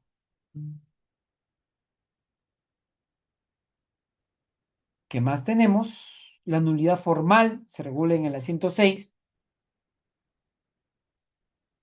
Se refiere que la cancelación es nula. Ah, claro. Un asiento de cancelación siempre tiene que respetar los artículos del 105. Si el artículo de estos de aquí. Si el 105, el asiento de cancelación no los contiene, el 106 establece que existe una nulidad formal de ese asiento de cancelación. Y claro, eso solamente podrá ser posible corregir si es que, si es que no, y su rectificación, claro, no sea posible hacerlo, pues hay que tener mucho tino, ¿no? En la calificación registral. La invalidez de la cancelación, quien tenga legítimo interés puede solicitar judicialmente la declaración si su derecho ha sido lesionado por una cancelación indebida. Claro, claro. El hecho, esto tiene mucha lógica, que los asientos registrales no convalidan actos nulos y caray, lamentablemente pueden extenderse cancelaciones indebidas, pero lamentablemente la lógica que da el registro es que lo soluciones lamentablemente en la vía judicial. sin perjuicio de las responsabilidades que esto acarrea. Y bueno, eso ha sido todo. Muchas gracias. Muchas gracias por la paciencia. Voy a dejar de compartir para proceder a las preguntas. Creo que han formalizado varias. A ver, voy a... Agradecemos al doctor Enrique Quincho por su exposición y a continuación vamos a pasar al bloque de preguntas. Para ello, nuestro expositor dará lectura de las preguntas que fueron formuladas a través del chat del Zoom y las irá absolviendo según considere oportuno. Adelante, doctor Quincho. Puede usted Bueno, iniciar con la lectura de preguntas. sí, por supuesto. Acá tenemos varias. Vamos leyendo algunas. Compañero Luis Durán nos pregunta en qué casos se produce la extinción de una preventiva. Bueno, en los casos que ya hemos visto, el típico es cuando de repente la anotación preventiva ya se convirtió en definitiva, o si era una medida judicial, el juez pidió su levantamiento, ¿no? O si la normativa especial regulaba una situación de, o por causía, ¿no? De pleno derecho. ¿Cuál es el efecto registral de dicha extinción? Es que se cancelan los efectos. O sea, es como si esta anotación preventiva ya no se puede borrar, lamentablemente, de la partida registral. No se puede borrar, pero los efectos jurídicos sí tienen que ser entendidos que ya dejaron de ser de seguir teniendo los efectos jurídicos. Dice Tatiana, se clasifica como error material el hecho de que uno de los dígitos del número de DNI sea consignado erróneamente en la partida, considerando que dicho error se originó a la medida de compra. No, ya no es un error material. Ya no es un error material. Ese es porque de repente el DNI terminaba en 8 en la realidad, pero en el documento, en el archivado, dice que termina en 8 y en el asiento se publicita que termina en 8. Si en realidad termina en 6 o termina en 5, eso implica, y ya no es un error material, sino es un error que debería ser corregido o por un título similar o por un documento fehaciente. Si es el DNI, podría ser un certificado expedido por RENIECO o una copia legalizada del DNI. ¿Qué más tenemos? A ver. Karina Torres, ¿cuál es la diferencia sustancial entre cancelar y enervar el asiento? Puede haber algunos. Ah, bueno. A ver. Qué buena pregunta, Karina. La cancelación de asientos es porque concretamente, a ver, en la práctica, por favor, los efectos jurídicos son similares. La cancelación con enervar lo que se publicita en un asiento, en la práctica es similar. ¿Por qué? Porque los efectos jurídicos dejan de ser oponibles a terceros. La cancelación creo que ya hemos hablado, pero la situación de enervar, por ejemplo, lo es. Cuando se anotan demandas respecto de una nulidad de acto jurídico, los asientos posteriores que se hayan extendido luego de que se haya publicitado una anotación de demanda de nulidad de acto jurídico, imaginemos que se han extendido 100 asientos más. El típico caso es transferencia de acciones y derechos, ¿no? Las primeras 20 transferencias, nadie cuestionó, no hay ninguna medida judicial, pero en la página 21 se publicita una anotación de demanda, de nulidad de acto jurídico en el sentido de que están cuestionando que la titularidad de alguien que figura como titular de acciones y derechos en el asiento 19 se está cuestionando su validez. Y en los asientos posteriores al asiento de anotación preventiva, anotación de demanda, nulidad de acto jurídico, precisamente se siguen extendiendo asientos que se desprenden del 19. Se producen 100 asientos más y en el asiento 140, 130, llega finalmente a emitirse la sentencia en donde se declara nulo el acto jurídico que estaba referido en la anotación preventiva publicitada en el asiento 21 o 20, que no me acuerdo exactamente del ejemplo. Entonces, todos los asientos intermedios entre la preventiva de la demanda y la sentencia, inscrita por supuesto, quedan enervados sus efectos jurídicos respecto de terceros. No es que se hayan cancelado los asientos, porque en el proceso judicial entiendo yo que la pretensión accesoria no ha sido la cancelación de esas transferencias posteriores, porque no les tenía conocimiento el demandante. Pero la lógica del sistema nuestro es que, y de ahí una de las ventajas de anotar demandas de este tipo, es que los asientos intermedios enervan, o sea, pierden la eficacia de sus actos jurídicos, de sus efectos jurídicos. Eso es concretamente lo que puedo decir. ¿Qué más tenemos? A ver.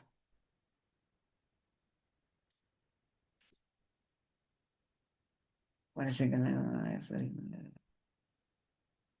bueno, a ver, Stephanie Monzón nos pregunta, al notificarse el titular del derecho prejudicable, ¿cuál es el canal legal recomendado para que se solicite una indemnización? Y bueno, el canal siempre es una indemnización en la vía judicial. En la vía judicial tú tendrás que hacer valer el daño que te ha perjudicado una calificación errónea. Esa es la tutela resarcitoria, lamentablemente es en la vía judicial. Si tú, si la persona no desea solo la tutela resarcitoria, sino a su vez una medida correctiva interna, también puede presentar una queja ante el registro, quejándose, por supuesto, por el mal proceder de un servidor registral, ¿no?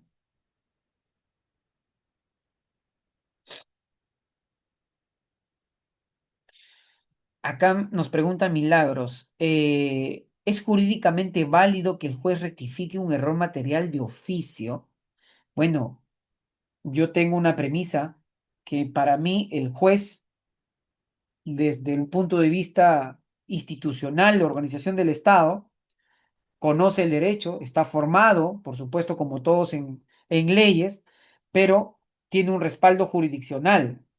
Entonces, el juez, en principio, puede decidir sobre cualquier materia y puede, en consecuencia, decidir sobre cualquier pretensión o sobre cualquier pedido. Si el juez ha detectado un error material, puede pedirlo, pero creería yo que lo más fácil que si es un error material, el usuario mismo, sin necesidad de agotar o molestar al aparato judicial, podría hacerlo en la vía administrativa, ¿no? A nivel registral. ¿Qué más tenemos por aquí?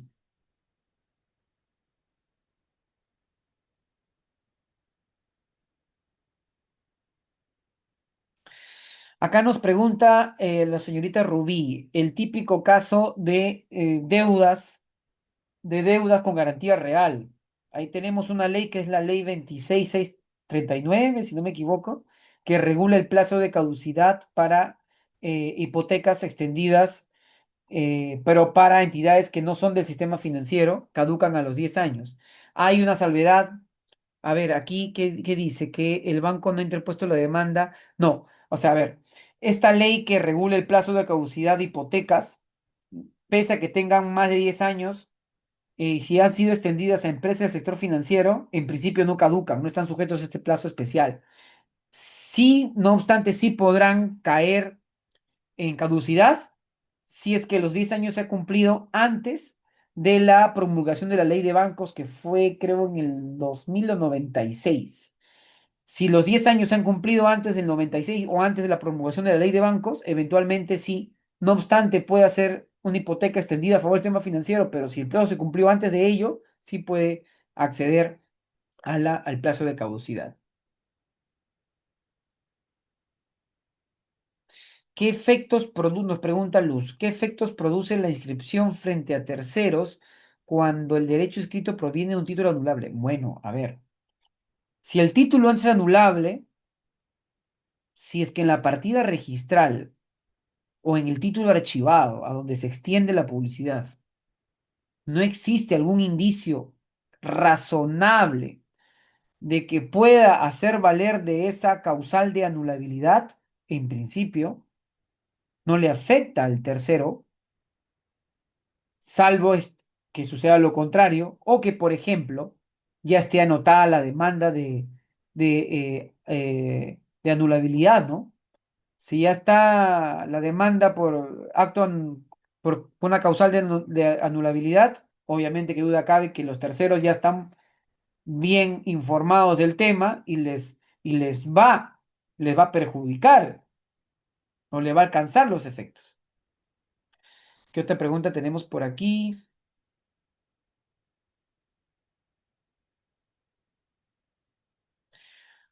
¿Un título puede estar suspendido por más de un año o más años? Bueno, en principio, las causales de suspensión, entiendo yo que ustedes ya lo han visto en las primeras clases de la primera parte del Reglamento General de los Registros Públicos, en la parte uno, donde concretamente hay un acápite referido a causales de suspensión. Pero las causales de suspensión no son eternas. Generalmente están entre 6 meses a un año, si no me equivoco. ¿Ya? Entonces, no son eternas las causales de suspensión de un título. ¿De acuerdo? Salvo que sean medidas judiciales, porque hay pedidos judiciales en donde inclusive ordenan que se continúe con la calificación de un título. Y eso va a depender de las resultas del proceso, porque el juez así lo ha ordenado. Y la incompatibilidad va a ser caso por caso, ¿no? La incompatibilidad es caso por caso. Eh, Creo que les mencionaba el ejemplo cuando vimos de los efectos de la anotación preventiva. Si hay una anotación preventiva publicitada de defecto subsanable de transferencia, y publicitada esta anotación preventiva, se pretende inscribir un certificado de numeración, eso, entre certificado de numeración y lo que se publicita en la anotación preventiva, no hay ninguna incompatibilidad, no hay ninguna variación que impide la transferencia del inmueble, ¿no? Si es que estamos hablando de una transferencia cuya anotación preventiva fue por defecto subsanable, ¿no? ¿Qué más tenemos a ver aquí? Hay varias preguntas.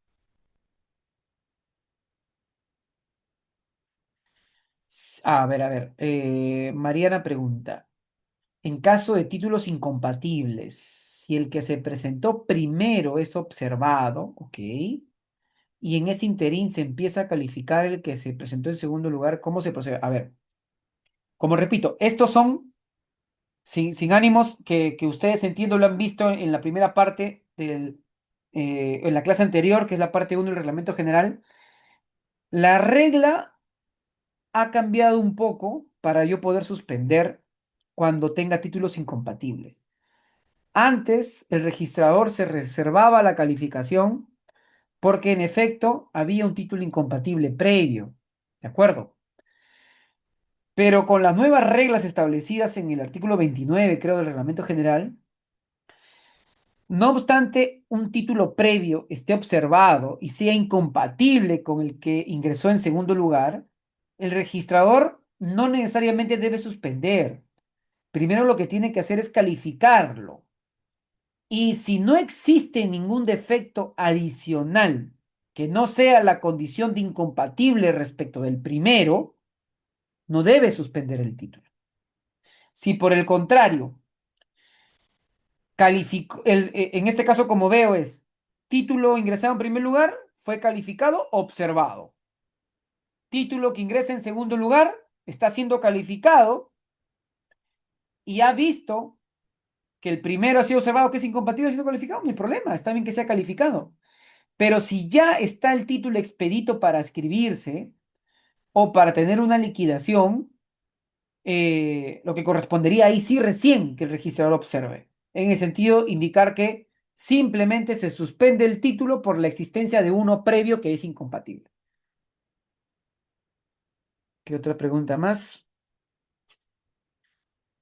A ver, he comprado los aires del segundo piso de un terreno, ¿ya? Mediante un contrato simple, sin intervención de notario. En dicho terreno solo está escrito el primer piso. Por medio de una preventiva puedo con este acto salvaguardar mi compra de los aires. A ver, mediante un contrato simple, sin intervención de notario. Comprar los aires mediante un contrato simple, sin intervención de notario. Ya, ok. Acción preventiva. Puedo con este acto. Bueno, yo entiendo que aquí falta Bueno, los aires segundo piso es porque.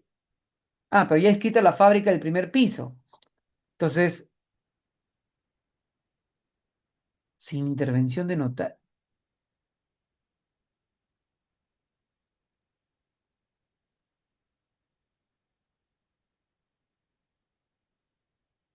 por medio de una acción preventiva puedo con este caso. Bueno, lo que yo te sugiero es que extiendas un bloqueo, ¿no? O sea, tienes un contrato simple, ingrésalo en notaría, ¿no? Ingrésalo en notaría y lo que yo te sugiero es que mejor extiendas un bloqueo registral, que es más rápido, más inmediato. ¿Es opcional la presentación de las preventivas? Sí, la preventiva no es obligatoria, ¿no? Salvo que la norma legal, una norma especial sí lo preveyera, pero en principio no. Implica una observación y si configura un supuesto de preventiva, lo se extiende.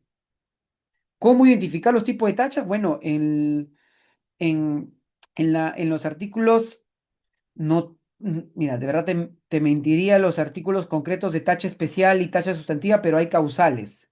De acuerdo, en la primera parte entre los artículos 13 y 20, si no me equivoco, o posterior al 29, están las causales de tacha especial y tacha sustantiva.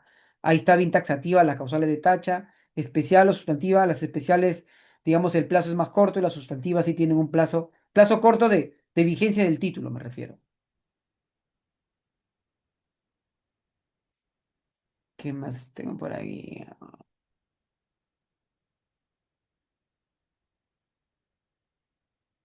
Bueno, creo que ya estamos, creo. Ya estamos, creo. No sé si de repente alguien quiere formular alguna pregunta, a ver, aleatoriamente, un par de preguntas, quizás.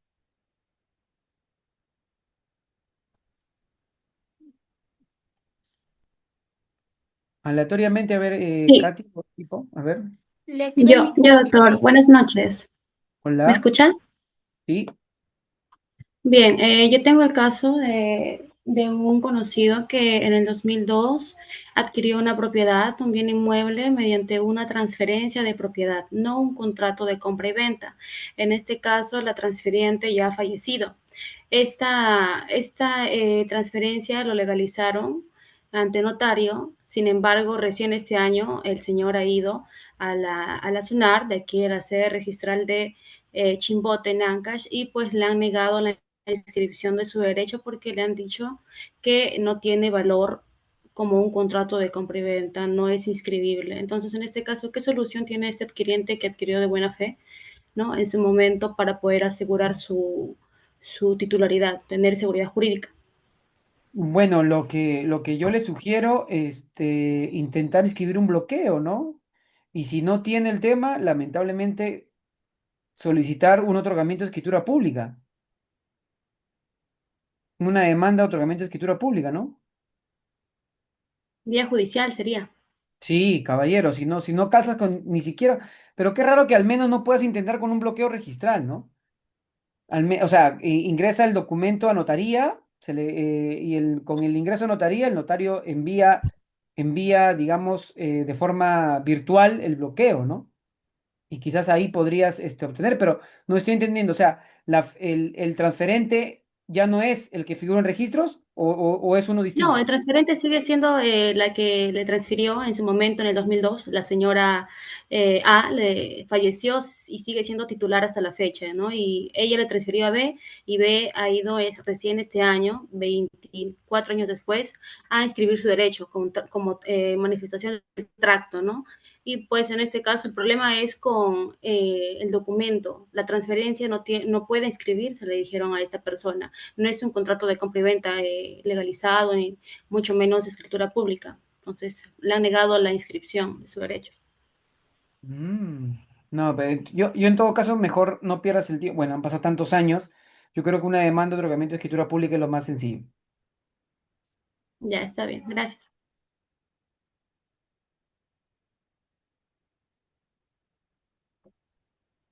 ¿Qué tal, doctor? Buenas noches. ¿Podría ser Hola, una... ¿cómo estás? ¿Qué tal, doctor? Bueno, de primero agradecerle por su ponencia y, bueno, la pregunta sería, en este nuevo sistema que han creado en SUNAR, el SIGM, de garantía mobiliaria, Ah, ¿sí? sistema, sí, el Y SEGIN. ese GIM, ya, hace unos días Primero que se compró un bien mueble, un carro, en 2024, cuando todavía no existía este sistema, y se compró con una garantía, ¿no? La garantía está inscrita en los registros públicos, entra a la partida y ahí está la garantía. Pero ahora que ya se canceló toda la deuda, han llegado recién este año, hace unos días, unos reportes, primero el de inscripción de la garantía en este sistema, en el SIGM, y otro reporte de cancelación, ya que ya está cancelado.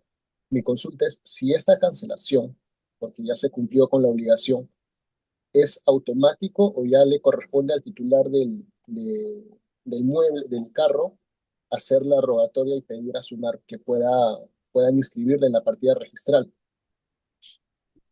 A ver, esa es una pregunta que escapa un poco de mi especialidad concretamente, es un tema de bienes muebles, pero yo entiendo que la garantía que ya se cumplió sí llegó al registro en su momento, antes que naciera el SEGIM, ¿verdad? Correcto, correcto, doctor. Entonces, concretamente yo creo que sí podría acceder la posibilidad de que se extienda su cancelación en el RMC, que tiene se escribió en el RMC o en la partida del vehículo. En la partida del vehículo. Lo que sucede es que lo que no llego a entender es que si hay una vinculación del sistema, ya que es es la misma SUNAR, ¿no? El sistema es de la SUNAR y no sé si esto es automático o ya es algo que tengo que hacerlo yo, presentar la solicitud con este reporte de cancelación, o si es que ya se generó el título porque no me han mandado ningún Eh, número de título. Sí, lo que sí debo decirte que no obstante el sistema es nuestro, el Asunar administrado, pero no es que nosotros internamente conversan lo que era el ex RMC o lo que se publicitaba ahí y automático está sincronizado con el SEGIN, ¿no? Eso sí, o sea, son plataformas independientes, lamentablemente, no es que conversen. Pero de repente, Cristian, a través del equipo técnico puedo ahondar en tu tema y por favor, internamente yo ahondo en la respuesta. Ya no quisiera cometer ahí un error en darte lo que corresponde. Listo, doctor, muchas gracias. Buenas ¿De qué? noches. Una más, de repente, Katia, a ver, por favor.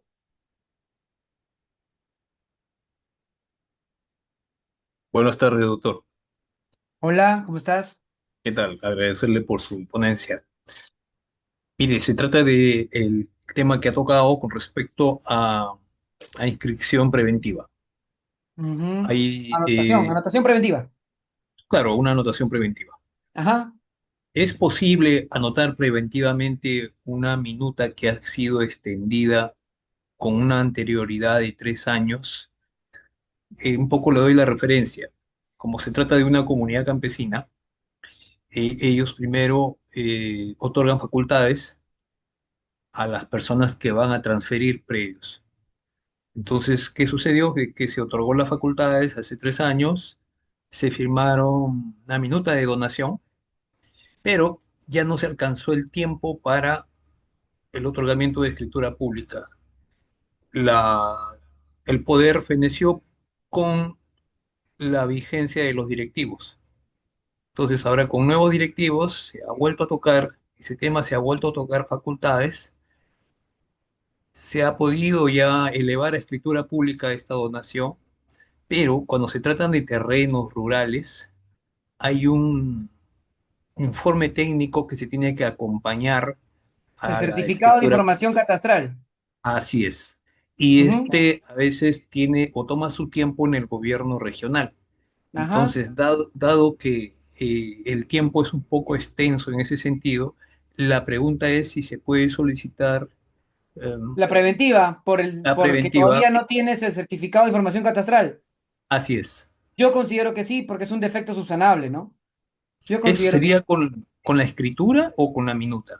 yo te sugiero con la escritura, para que solamente el único defecto que tendrías tú en la esquela de observación va a ser que el registrador te va a pedir que te falta juntar el certificado de información catastral porque entiendo que es la compra-venta con la independización del área Así es. que se va a A extraer, que es un desmembrar. periodo a desmembrar, así es. Entonces, Sí. yo considero que mejor te sugiero, si ya tienes la escritura pública, preséntala a través del notario, ¿no? Con el CIP. El notario, claro, así es. Exacto, y entonces vas a recibir una observación. Y ante la observación, yo entiendo que lo único que deberían observarte es lo relacionado con el tema técnico, el famoso certificado de información catastral. Y sobre eso, cuando reciba la esquela, el notario debería variar la solicitud por preventiva y deberían extendértela por el plazo de un año, ¿no? Que es lo que ya vimos que es máximo que se puede extender, ¿no? Aprovechando ello, las minutas de donación también se pueden utilizar para solicitar la inscripción preventiva del asiento. Lo que pasa, el tema de la formalidad, ahí me queda un poco la duda, ¿ya? Porque estamos hablando de una minuta de donación y concretamente no cumple con el principio de titulación auténtica, ¿no? Entonces, me queda un poco la duda ahí, de verdad.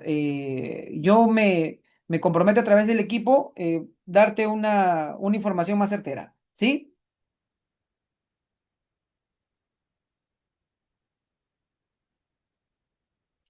Muchas gracias, doctor. ¿Me indica, por favor, si culminamos con la ronda de preguntas o en todo caso una pregunta más? A ver, una más y con eso ya culminamos. Doctor, buenas noches. Hola, Doctor, para hacer una consulta, en una sí. partida electrónica se publicita como conviviente a dos personas, ¿no? A y B, y en el cual, aduciendo en esa partida electrónica, dice que han adquirido mediante título de adjudicación otorgado por Agricultura, ¿no? Pero la realidad es que el título archivado solo aparece como el adjudicatario, en este caso, una sola persona, habiéndose incurrido en un error, ¿no? De concepto, Ah, en este caso. claro, claro, claro. Y en el título archivado también aparece una declaración jurada de convivencia unilateral y por esta razón es que el registrador lo publicita como conviviente a las dos personas, ¿no? Entonces, en este caso, el error de concepto tendría que hacerse imputando a los registros públicos. ¿Cómo sería en este Mire, caso, doctor? mire, de verdad que inclusive, o sea, las relaciones de convivencia como tal se publicitan solo cuando son uniones de hecho, ¿no? Yo entiendo que se reposaban en una norma antigua que justificaba ello, que era imagino, el PET en aquel momento su normativa. Yo te recomiendo que intentes solicitar el pedido de rectificación por error de concepto en el sentido de que no debieron extender el asiento registral a favor de ambos como convivientes y no solamente de que figuraba en el título de propiedad expedido por el sector agricultura, ¿no? De verdad que es un caso muy, muy particular. Doctor Quincho, ¿quisiera usted compartir con nosotros sus palabras finales antes de despedirnos? Bueno, sí, muchas gracias por la paciencia, en primer lugar, de escuchar esta presentación. Reconozco que de repente ha sido mucho contenido, mucha información. Pueden, pueden escribirme, pueden tomar mis datos a través de la coordinación para resolver alguna duda puntual que quedó de repente pendiente. Y contento y los animo a seguir incursionando en el mundo registral. Muchas gracias.